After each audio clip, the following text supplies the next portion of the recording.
رئيس الاتحاد المغربي لقجع، فوزي لقجع مانعيه، هاي معلومه. لماذا منع لقجع من دخول امريكا؟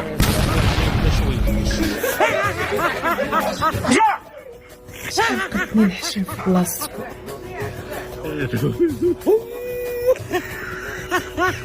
الولايات المتحدة الأمريكية تمنع رئيس الجامعة الملكية المغربية لكرة القدم فوزي لقجع. ما حد يعرف بيها الآن، وصلتنا. فوزي لقجع رئيس الاتحاد المغربي لكرة القدم منع من دخول الولايات المتحدة الأمريكية. وصول سي فوزي لقجع رئيس الجامعة الملكية المغربية. ايه ده بجد والله العظيم، حد يفهمني ايه ده؟ لقجع هو الكابوس ديال الجزائر وصلوا. ما راح تصدقوش واش لقيت في محلبة في الجي وفي العاصمة يا جدك في باب الواد. شوف صورة الملك محمد السادس. ليه؟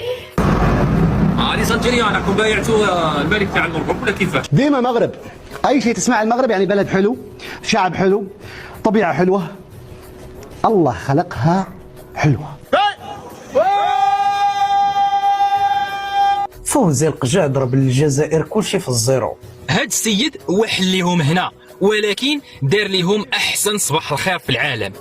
أبقوا فيا غير الصحافة الجزائرية، لقد تم رفض تأشيرة لقجع. فوزي لقجع ما يمشيش الميريكان، قلعوا له الفيزا طاطات منا طاطات، المهم حمالة مسعورة. صدمة حقيقية لكل الأفارقة، كل من كان يعني يتنمر على المملكة المغربية، كل من أراد تقليل من الشأن ديال المملكة المغربيه كيتصدموا بالواقع هذه المرة هذه.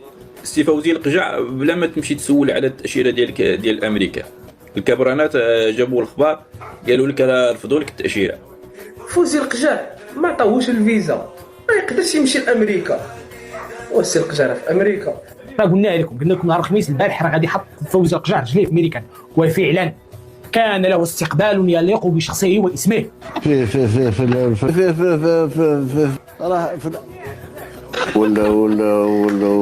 من الجارة الغربية تم التنازل عن أشياء كبيرة مقابل السماح للقجع بالدخول إلى الولايات المتحدة الأمريكية. ما تهزروش يا جدعان، الحاجات دي ما فيهاش هزار اقسم بالله. ما تعدوا علينا في 63 يا جماعة علينا مرات 63.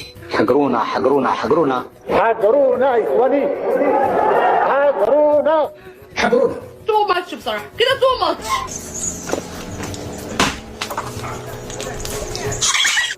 أنا راني عييت، أنا بقيت في هاد اللاقية فين نحط في ضيحكم. احنا عندنا المقابلة مع البرازيل غدا نهار 13، سير على المكسيك، روح للمكسيك غتدخل الولايات المتحدة الأمريكية ولا على كندا.